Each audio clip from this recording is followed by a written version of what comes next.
Bonjour et bienvenue sur la chaîne YouTube des éditions Akata pour une nouvelle vidéo en coulisses et je vais vous présenter aujourd'hui les nouveautés du 11 juin. A l'origine, ce jeudi 11 juin, il devait y avoir que 2 mangas de Megumi Morino, mais dans la mesure où Kanon au bout du monde a été reporté, il y aura une vidéo demain à ce sujet, et bien il y a voilà 3 mangas à découvrir. On vous a déjà fait beaucoup de vidéos sur Megumi Morino, entre la vidéo où je vous montre le stop pile et les ex-libris, les vidéos d'annonce.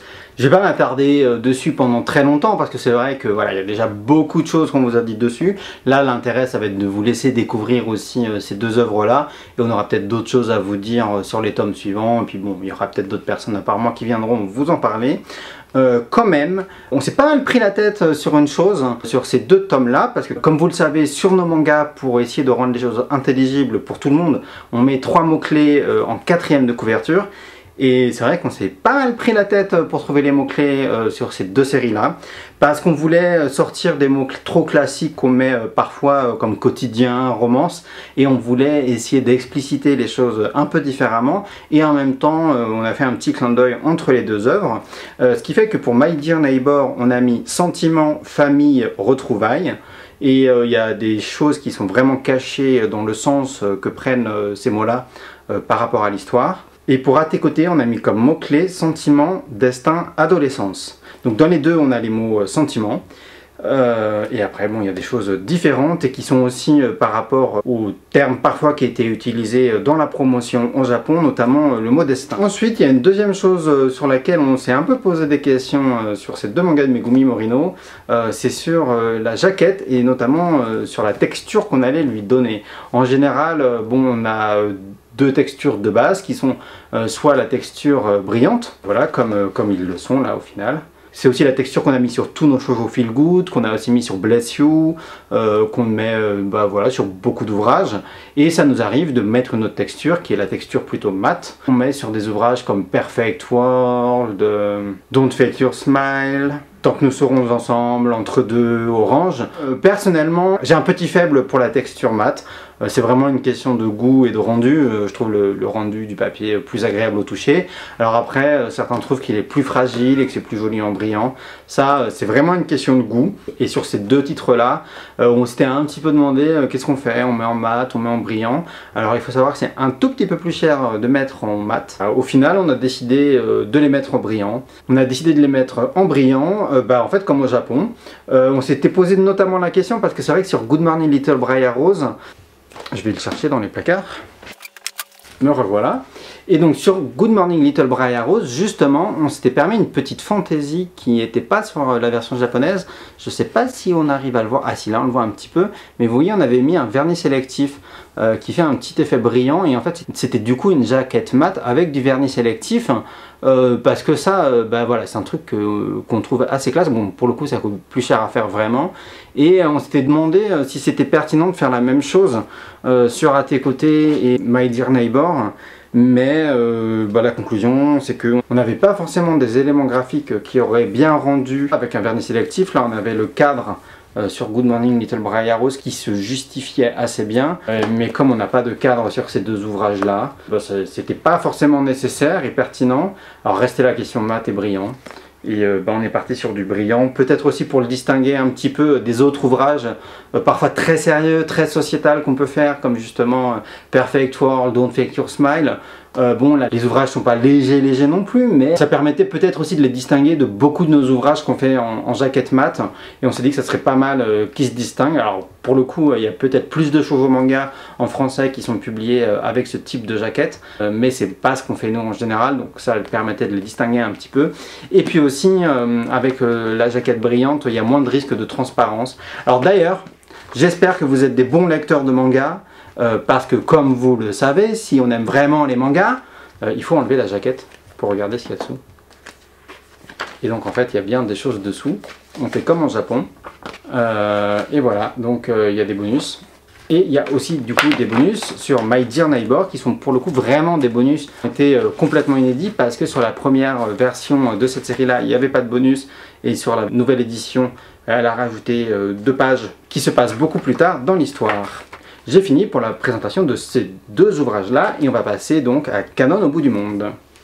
Vous aurez spécifiquement une vidéo demain dessus pour vous parler de la loi de Murphy et de Canon 4 et pourquoi il a été beaucoup reporté. Donc il y a des choses qui vont être explicitées dessus demain, dont je ne vais pas parler dans cette vidéo là. Par contre, il y a juste une petite chose que je voulais vous montrer et évoquer avec vous. Vous avez peut-être vu la vidéo où on parle de l'importance du choix des polices dans les shoujo mangas et en fait dans les mangas en général. Et typiquement dans ce tome là de Canon au bout du monde 4, il y a des choses très spécifiques. Dans le tome japonais, j'ai mis mon post-it, il y a un passage, alors c'est en japonais, ça va pas vous spoiler, voilà, où il y a un flashback et en même temps, en parallèle, on a aussi une discussion qui se déroule dans le présent. Dans ces bulles-là, je me rapproche pour que vous puissiez voir, on a le même personnage qui dit les mêmes paroles mais dans une temporalité différente. Et du coup, il y a une espèce d'effet de dédoublement de l'écriture et de la bulle. Alors vous pouvez pas forcément bien le voir. J'espère que la mise au point sur la caméra sera suffisante pour que vous voyez.